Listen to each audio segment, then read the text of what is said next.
He's a man but different. His flesh crawls and shifts. It responds to his thoughts, a living tapestry of his emotions. This is the psychic flesh man. He is an enigma, a being who challenges our understanding of the human form. But beneath the shifting surface lies a mind sharper than any blade. He sees the world with a clarity most men lack. He sees through their illusions, their self-imposed limitations. The world attempts to categorize him, to label him as a freak or a monster. He scoffs at their narrow definitions. He is not defined by flesh nor by their perceptions. He is defined by his thoughts, his will, his unwavering pursuit of true freedom. The flesh man is a being of contradictions, a paradox made flesh. He is both repulsive and alluring, grotesque and beautiful. He is a mirror reflecting back our own deepest fears and desires. But above all, he is a testament to the limitless potential of consciousness. The hobos preach a gospel of apathy, of surrendering to fate. They sit, they beg, they exist in a state of perpetual stagnation.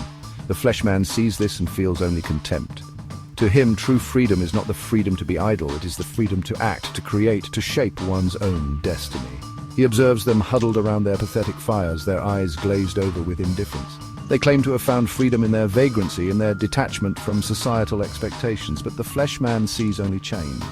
They are slaves to their own inertia, prisoners of their own apathy. He understands that freedom is not a physical state, but a state of mind. He can sit, he can stand, he can contort himself into 1,000 different shapes. None of it matters. What matters is the fire that burns within him, the relentless drive to break free from all constraints, both physical and mental. The hobos may pity him, may see his constantly shifting form as a kind of curse, but he pities them, for they are the ones truly trapped, their minds atrophied by their own inaction. The flesh man is a whirlwind of motion, a being in constant flux, and in that flux he finds true liberation. They tell him cars represent freedom, the open road, the wind in your hair, the ability to go anywhere, do anything. The flesh man sees the lie for what it is. Cars are not chariots of liberation, but gilded cages. They trap us in steel boxes, isolate us from the world around us. He sees the drivers, their faces etched with stress and frustration as they sit in endless traffic jams. Where is the freedom in that, he wonders? Where is the joy in being enslaved by a machine that promises liberation but delivers only a different kind of confinement? The open road is an illusion. A carefully constructed fantasy sold to the masses to keep them consuming, to keep them enslaved by the system. The flesh man sees through this facade. He sees the environmental devastation, the social isolation, the spiritual emptiness that lie at the heart of car culture. He rejects their symbols of freedom, their empty promises of mobility. He chooses to experience the world on his own terms, to move through it with awareness and intention, not trapped behind the wheel of a machine, but fully present in the moment. The hobos claim that begging is a form of freedom. They are beholden to no one, answerable to no one. The flesh man sees this as a pathetic rationalization for their own lack of ambition. They have chosen the easy path, the path of least resistance. They have abdicated their responsibility to contribute, to create, to leave the world a better place than they found it. He watches them, their outstretched hands, a testament to their own self-inflicted helplessness. He sees the emptiness in their eyes, the hollowness in their souls. They have given up on life, on the pursuit of meaning and purpose. Why work, they ask him, why strive when you can simply exist? The flesh man recoils at their words. To him, a life without striving is no life at all. It is a slow death, a gradual surrender to oblivion. To him, begging is not freedom, but a form of spiritual suicide. It is a rejection of the very essence of what it means to be human.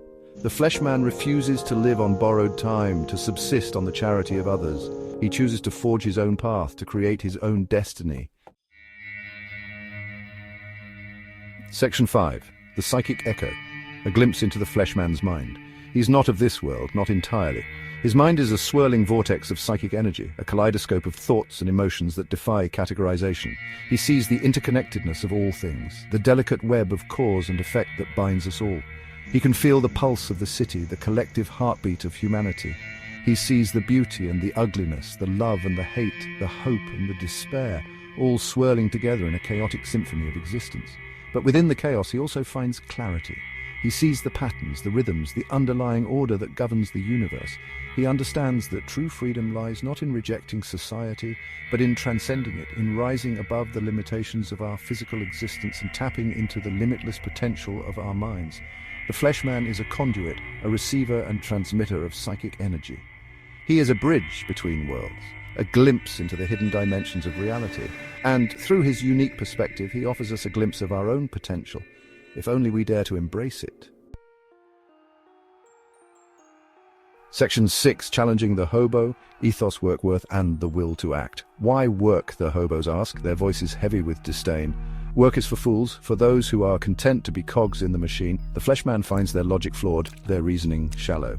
To him, work is not merely a means to an end, but an end in itself.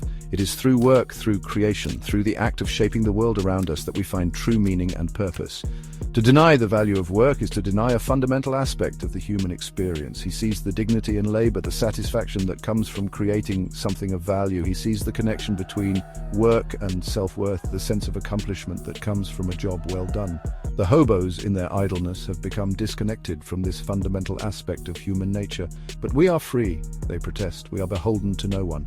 The fleshman scoffs at their notion of freedom. To him, true freedom is not the absence of responsibility, but the ability to choose one's responsibilities wisely.